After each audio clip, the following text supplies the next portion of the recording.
मानवता की पुकार। बंधुओं, मैं आपको एक मानवता के नाते पुकार के कह रहा हूँ। आज हुआ मंगलवार 9 सितंबर 2025। समय सुबह की 10:01 हुआ है। ये गांव हुआ हसनपुर, रानीगंज, अररिया। तो मैं आप लोगों से निवेदन करता हूँ कि हम लोग, मैं कहता हूँ, मंगल मूर्ति माता पिता बिन बारंबार, जन्म देता पालन करता सर्वस्व देता दान। धन धन मात पिता महिमा कहीं न जाए, जो कुछ कहूँ तुम्हारे कृपा मुँह से कछु न बसाए। तो फैसला आप लोगों के बीच में है। तो हम लोग जो बनाते हैं मूर्ति, मिट्टी का, प्लास्टिक का इत्यादि का, वह असली मूर्ति है कि प्राकृतिक ईश्वर बनाया है सो असली मूर्ति है। तो आप कहेंगे हम लोग जो बनाते हैं वो नकली असली मूर्ति है, तो मैं प्रमाणित करता हूँ नकली है। वो हंसेगा नहीं, खाएगा नहीं, पिएगा नहीं, बोलेगा आशीर्वाद नहीं देगा। माता पिता जो है, ईश्वर जो बनाया है माता पिता को, वो असली मूर्ति है। खाएगा, पिएगा, हंसेगा, बोलेगा, वो असली मूर्ति है। और उसी मूर्ति से यह मूर्ति प्रत्यक्ष बन रहा है। उस मूर्ति से मूर्ति नहीं बनेगा। जैसे हम लोग बनाते हैं फूल कागज़ का, कपड़ा का, इत्यादि वस्तु का, वह फूल सुगंधित नहीं होगा, औषध नहीं बनेगा, स्वर्भित नहीं होगा। आप प्रकृति के द्वारा ईश्वर जो बनाया है स्वर्भित होगा, औषध हो बनेगा। और अड़हुल वगैरह को श्वास बिगड़ने पर खा भी लेता। फल भी तो कौन फूल है असली कहना होगा। हम लोग जो बनाते हैं वो नकली है। प्राकृतिक जो बनाया हो असली है, खाया जाएगा, स्वादिष्ट रसीला होगा, वो नहीं खाया जाएगा। उसी प्रकार मिस हुआ तो वो फूल शरबत और नहीं देगा, औषध नहीं बनेगा। अब प्राकृतिक के द्वारा जो बना औषध बनेगा, उस शरबत भी होगा और वो लोग खा भी लेते हैं। फल भी हम लोग बनाते हैं असली या नकली। जैसे हम लोग मिट्टी का, प्लास्टिक का, वो फल खाया नहीं जाएगा, स्वादिष्ट नहीं, रसीला नहीं होगा। प्राकृतिक जो बनाया है वो असली जो है, आम, लीची, केला, कटहल असली फल है, खाया जाएगा, स्वादिष्ट होगा, रसीला होगा, पौष्टिकार होगा। उसी तरह बाल अवस्था में बालिका लोग मिट्टी का घर बनाती है, फूल से सजाती है, कचौड़ी पकौड़ी भी घास पात का बनाती है, कपड़े की कन्या पुतरा बनाती है, गुड़िया बना करके विवाह दुरागमन सब कर देती है। उस समय में कोई अगर यदि छुएगा या लेना चाहता है तो वह रोने लगती है, ताकत होता तो सर भी फोड़ देता, लड़ता भी। लेकिन जब वो लड़की सियानी होती तो समझती हूँ नकली कन्या, मैं असली कन्या हूँ। फैसला आपके बीच में है। तो वह जो बनाए हैं कन्या, उनको विवाह कर देगा, कैठो बाल बच्चा कहना है, कोठो नहीं होगा। इनको जो शादी कर देगा, जो लड़की बनाई है, उनको बाल बच्चा होगा। तो वो नकली कन्या है। तो हम लोग जो पूजा करते हैं मूर्ति का, वो असली है कि नकली है? मैं ये नहीं कहता हूँ, मेरा बात को सही अदगम मानिए। हाँ, पूजा का अर्थ होता है पूर्णता की ओर जा, जहाँ हमारा संपन्नता हो, खुशहाली हो, आत्मा का तृप्ति हो, इसीलिए हम लोग पूजा करते हैं। तो बड़े बड़े लोग प्रश्न कर देता है क्या वह मूर्ति पूजा गलत है? मैं ये नहीं कहता हूँ। मूर्ति द्रोणाचार्य के प्रतिमा बना करके एकलव्य जी उनकी गुणों को उतार लिया था, तो वह एक आधार है। नक्शा में बड़ा बड़ा शहर है, सौदा मिलेगा, प्रमाणित किए, एक भी सौदा नहीं मिलेगा।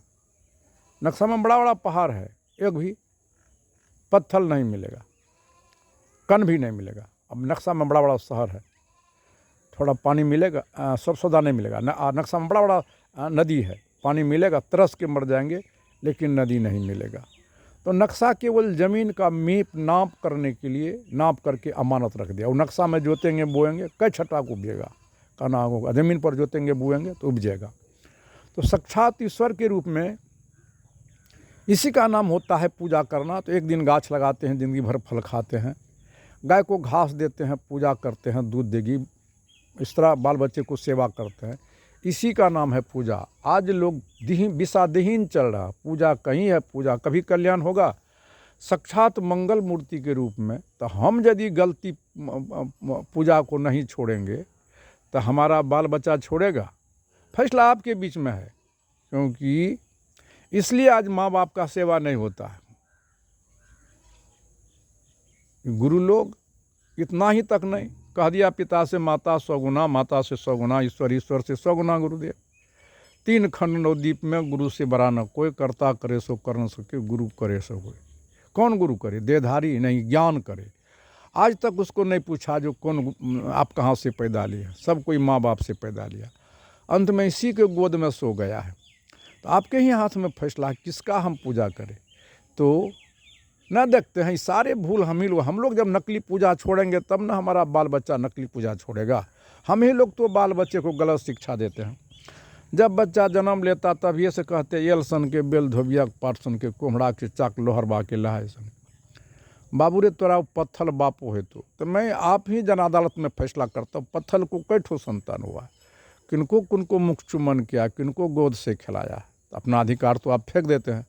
तो बच्चा समझ आता है मेरा पत्थल बाप है, उसको बंदगी प्रणाम झुक झुक के करता है, आपको ठुकराता। किसका दोष है? आप ही ने गलत शिक्षा देता है, अपना अधिकार फेंक देते हैं।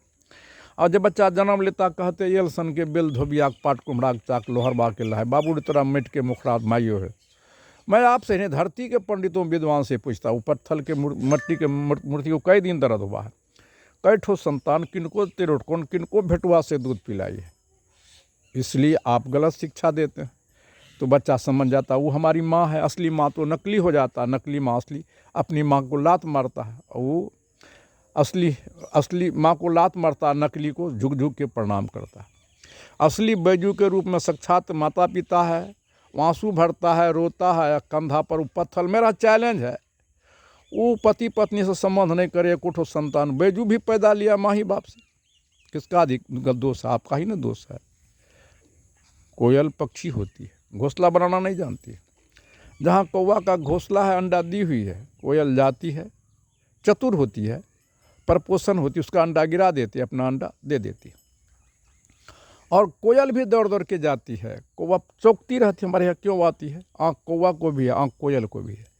ज्ञान कौवा को भी, ज्ञान कोयल को भी। कमी क्या है? कौवा परखती नहीं, उनके पास विवेक नहीं है। इसी तरह विवेकहीन है ये आज के लोग सत्संगी, समझता नहीं सही बात को।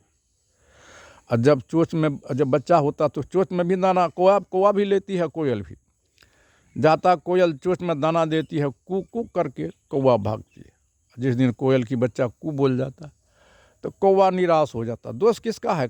कौवा का कि कोयल का? आपको कहना होगा दोष कौवा का, परख नहीं सका। हम लोग गलत काम करते। हम लोग जब असली मूर्ति का पूजा नहीं करेंगे, माँ बाप साक्षात असली मूर्ति को पीछा कर देता है। अब फोटो ला के सामना मैं कहिए तो कई ठो बात कहेगा, कैसे कल्याण होगा आपका? किसको आगे करना है? जो माता साक्षात जन्म देता, पालन करता, सर्वस्व देता दान। यानी धन धन मातु पिता महिमा कहने जाए, जो कुछ कहूँ तुम्हारे माता पिता नहीं होता, हम कहाँ से होते? आप ब्रह्मा विष्णु जैन बुद्ध कहाँ से आते? माता पिता हम इस दुनिया को कहाँ से देखते? तो गुरु वालों कितना बड़ा जुल्म कर दिया। यही तो माँ बाप के अधिकार को छीन लिया। कह दिया पिता से माता 100 गुना, माता से 100 गुना ईश्वर, ईश्वर से 100 गुना गुरुदेव। आज तक उसको नहीं पूछा कि आप कहाँ से पैदा लिया है, गुरु क्या है। यही चेतन आत्मा गुरु है सबके अंदर, उसका विशेष ज्ञान गुरु है।